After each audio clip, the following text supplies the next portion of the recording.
مجبور تھے رہنے کے لیے، مثال کے طور پر کوئلہ گودام لیاری، مثال کے طور پر اولڈ ایریا، مثال کے طور پر شیر پاؤ کالونی، مثال کے طور پر آپ کا پہاڑ گنج، جہاں نان مہاجر ایریاز میں ہم رہنے پر مجبور تھے اس لیے کہ ہمارے گھروں پر ہمیں قتل کرنے کے لیے ہر وقت مسلح افراد بیٹھے تھے، تو ہم نے وہاں پر وقت گزارا، وہاں علاقے کے لوگوں کو ہم نے کنونس کیا، وہاں بیٹھ کر ہم نے لوگوں سے رابطے کیے، اور جب ہم نے یہ فیصلہ کیا کہ ہم نے علاقوں میں اپنے گھروں پر واپس جانا ہے تو ہم علاقے کے لوگوں کے تعاون سے فجر کے وقت علاقوں میں آئے تھے۔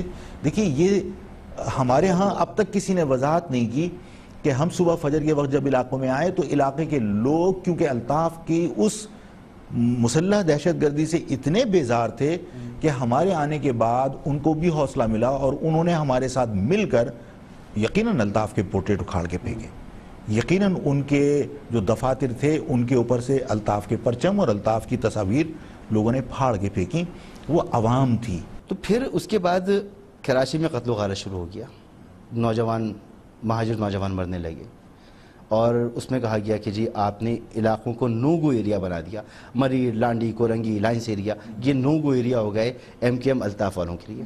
نو گو ایریاز وہاں ان علاقوں کو کہا جاتا ہے جہاں حکومت کی عملداری ختم ہو جائے، جہاں حکومتی ادارے نہ جا سکیں۔ حکومتی ادارے کن علاقوں میں نہیں جا سکتے تھے وہ آپ بھی جانتے ہیں۔ کھجور کا وہ کون سا کھجی گراؤنڈ تھا، وہ وہاں آفاق کی عملداری نہیں تھی، وہاں اگر حکومت کی عملداری ختم کی گئی تھی تو وہاں عملداری کن علاقوں میں تھی؟ میری عملداری تو کسی علاقے کے اندر بھی نہیں تھی، الطاف کا مخالف ہونے کی وجہ سے الطاف کے لوگ نہیں آنا چاہتے تھے۔ آپ کا کوئی ملیٹنٹ ونگ نہیں تھا؟ نہیں، ہمارے یہاں ملیٹنٹ ونگ کی گنجائش ہی نہیں تھی۔ تو آپ کے جو ٹارگٹ کلرز پکڑے گئے، جی آئی ٹیز میں ان کے نام آئے، رینجرز نے بتایا، پولیس نے بتایا، دہشت گرد پکڑے گئے، ٹارگٹ کلرز پکڑے گئے اور اسے حقیقی کے نام سے میڈیا کے سامنے پیش کیا گیا۔ وہ دیکھیے ہمارے ہاں کتنے لوگ ٹارگٹ کلنگ میں پکڑے گئے؟ ہمارے ہاں ٹارگٹ کلنگ کا الزام لگا کے بہت سارے لوگوں کو پکڑا گیا، لیکن کہیں کسی مقدمے میں ان کو کنوکشن نہیں ہوئی، اس لیے کہ وہ لوگ ملوث نہیں تھے۔ متحدہ قومی موومنٹ کے 85 لوگ کنوکٹ ہوئے ہیں اس لیے کہ ان کے خلاف شواہد تھے، ان کے خلاف الزامات ثابت ہوئے۔ ہمارے ہاں ملیٹنٹ ونگ نہیں تھا، ہمارے ہاں بہت سارے لوگ دفاع کرنے میں ظاہر ہے کہ کہیں نہ کہیں ان کو ایف آئی آر میں نامینیٹ کیا گیا، تو وہ میں بار بار کہتا ہوں، ہر ایک کے سامنے کہتا ہوں کہ دفاع کا حق تو نہ میں چھین سکتا ہوں نہ آپ چھین سکتے ہیں۔ عوام نے آپ کو ویلکم کیا، سینے سے لگایا، الطاف حسین کو ریجیکٹ کر دیا۔ ان علاقوں میں میں نہیں کہہ رہا کہ الطاف کو ریجیکٹ کر دیا، مجھے سینے سے لگایا، لیکن میں اپنی عوام کے پاس اپنا حق سمجھتا ہوں اور میں جا رہا ہوں اور جاؤں گا۔ جب ایم کیو ایم الطاف کا توتی بولتا تھا اس زمانے میں، ان علاقوں میں چلے جانا، ان کے دفاتر پر قبضہ کر لینا، ان علاقوں میں اصل میں دیکھیے میں تو اس عوام نے آپ کو ایکسپٹ کیا نا، بقول آپ کے پیچھے کوئی نہیں تھا، بالکل کیا۔ اس نے کبھی آپ کو ووٹ کیوں نہیں دیا؟ نیشنل پروونشل اسمبلی کی سیٹیں جو ہے وہ کوئی جنات نے نکالی، ایک ہی مرتبہ نکلی ہیں، لیکن اس کے بعد سیاست یار محسوس کے بعد کام ہی نہیں کرنے دیا۔ 2002 میں آپ نے سیٹیں نکالی اور اس کو پولیٹیکل تھریٹ ہمیں سمجھ کر ہمارے خلاف ایک سیٹ اسی علاقے سے، اگر ایک دیکھیے جس زمانے میں اسٹارٹ متحدہ قومی موومنٹ نے مہاجر قومی موومنٹ کے نام پر آپ کو سیٹ نہیں ملتی، آپ کو شاہ فیصل سے سیٹ نہیں ملتی، میری عرض سن لیجیے، آپ کو ملیر سے نہیں ملتی، میری عرض سن لیجیے۔ جس زمانے میں متحدہ قومی موومنٹ نے مہاجر قومنٹ کے نام سے کام کیا، اس زمانے میں دوست محمد فیضی، ممتاز قیصر، حاجی نصیر الدین کباڑیے اور اس طرح کے 85 لوگوں کی سپورٹ کی تھی، کبھی خود الیکشن نہیں لڑا، اور جب لڑا تھا تو کوئی سیٹ نہیں نکل سکی تھی۔ اگر ہم یہ کہیں تمہیں کوئی سیٹ نہیں نکلی تو کیا پالیٹکس بند کر دیتے؟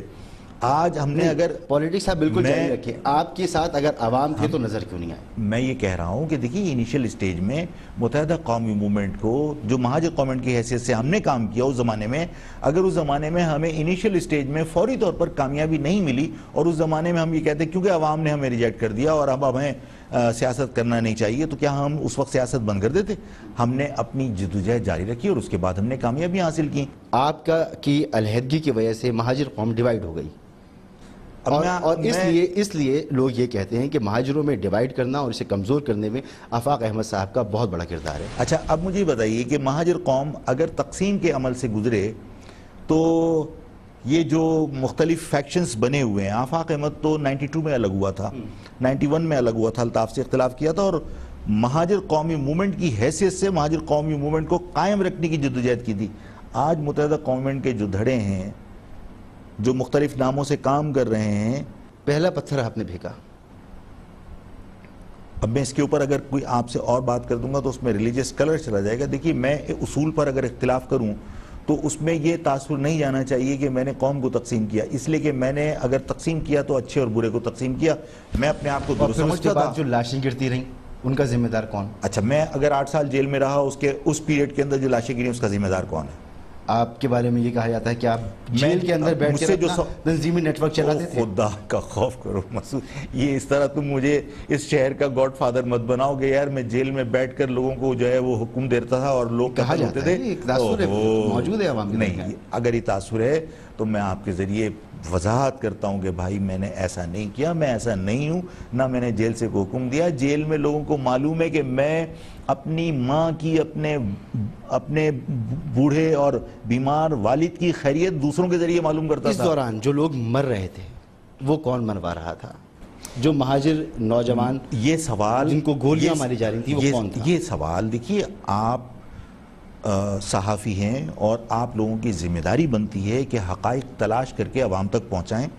میں جیل میں تھا، میرے ساتھی اسیر تھے. اس شہر میں صرف 5,500 لوگ قتل نہیں ہوئے میری ایبسنس میں یا میں جب اسیر تھا، بلکہ اس شہر میں ہزاروں افراد بے گناہ اور لاوارث دفن ہیں ایدھی کے قبرستان میں. کوئی تو مار رہا تھا. میں وہی آپ سے سوال کر رہا ہوں اور وہی آپ سے درخواست کر رہا ہوں کہ آپ لوگوں کی ذمہ داری بنتی ہے کہ آپ لوگ تحقیقات کر کے عوام کو حقائق بتائیے کہ کون مار رہا تھا. پارٹی آپ بنائیں، پاور جو ہے وہ آپ شیئر کریں اور اس کے بعد جواب آپ عوام سے اور صحافیوں سے مانگیں.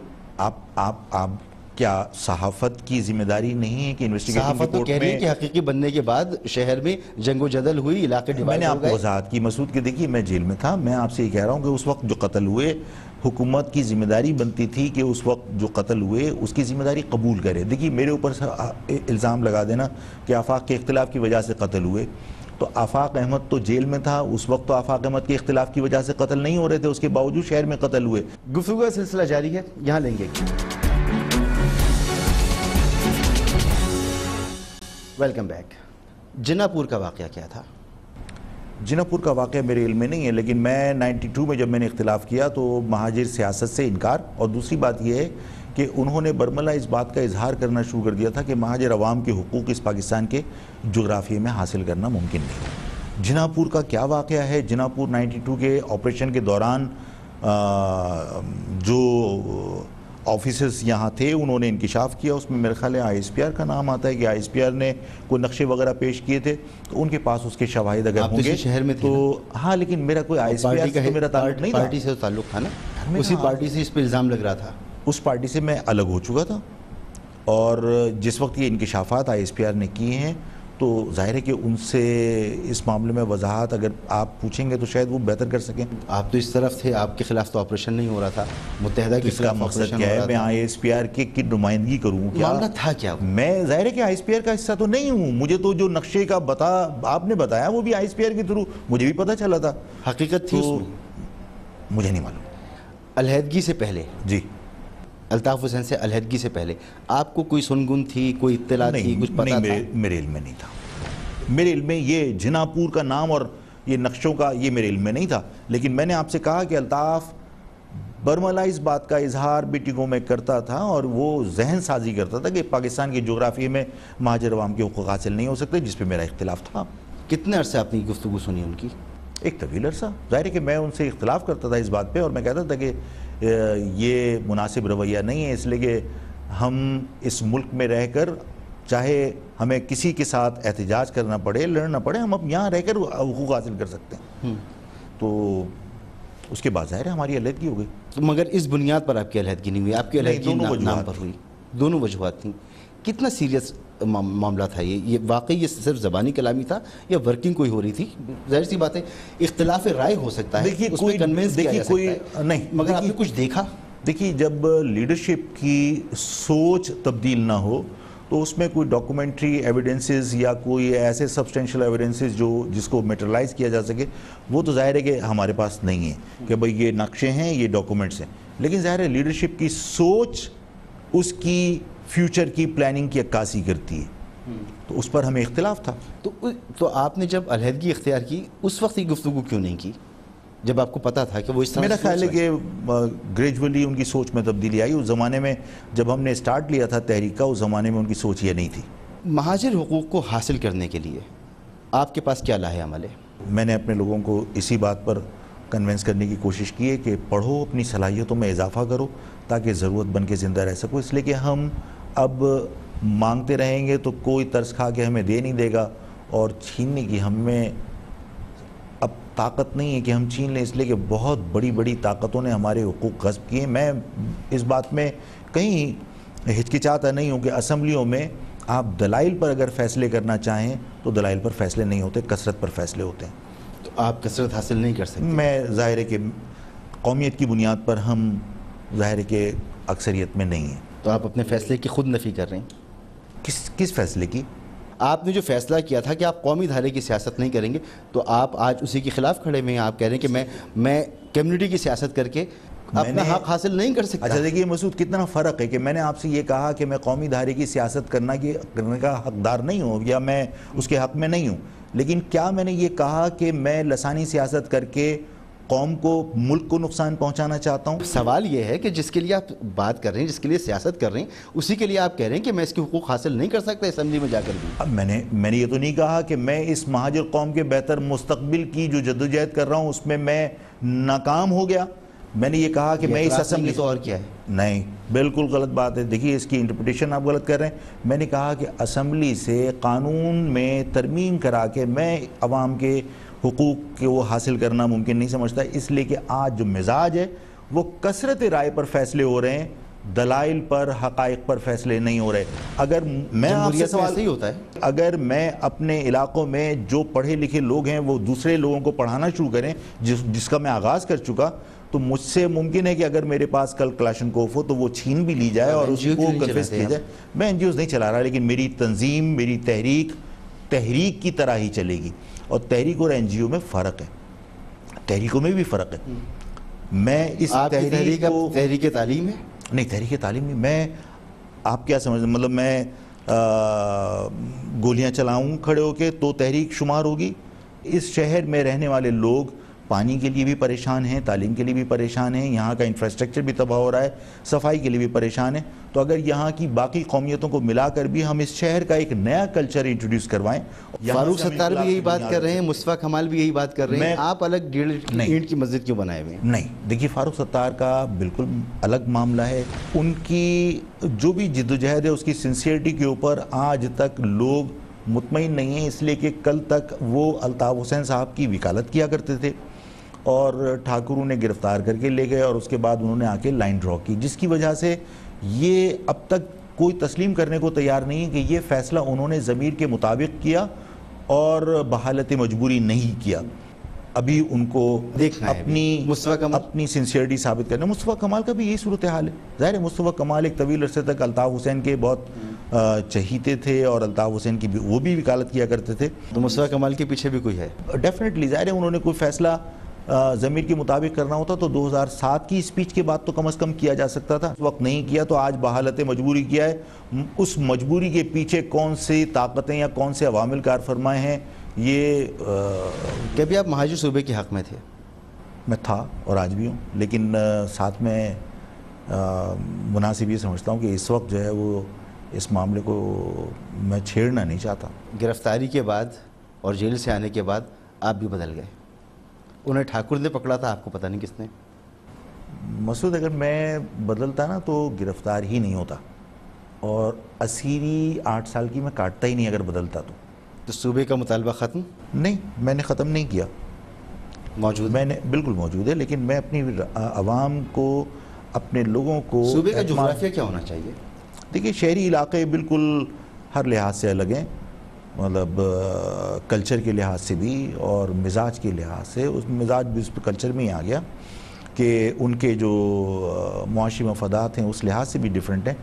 تو ایڈمنسٹریٹو کنٹرول اگر شہری علاقوں کا شہری عوام کے ہاتھ میں دیا جائے تو شاید ان کا جو احساس محرومی ہے وہ کسی حد تک کم ہو، اور وہ اپنے شہری علاقوں میں بہتر ڈیولپمنٹ کر سکیں اور یہاں کے مسائل حل کر سکیں۔ تو یہ ڈیوائڈ ہے؟ بالکل ہے۔ ایم کیو ایم جس کا بنیاد آپ نے، الطاف حسین نے، سلیم شہزاد نے، سب نے مل کے رکھی، یہ ایک انڈیجنس موومنٹ تھی اور یہ انڈیجنس رہی میرا خیال ہے، اور اس وقت بھی جو مینڈیٹ ان کے پاس ہے وہ واقعی عوام کا مینڈیٹ ہے؟ دیکھیے الیکشن میں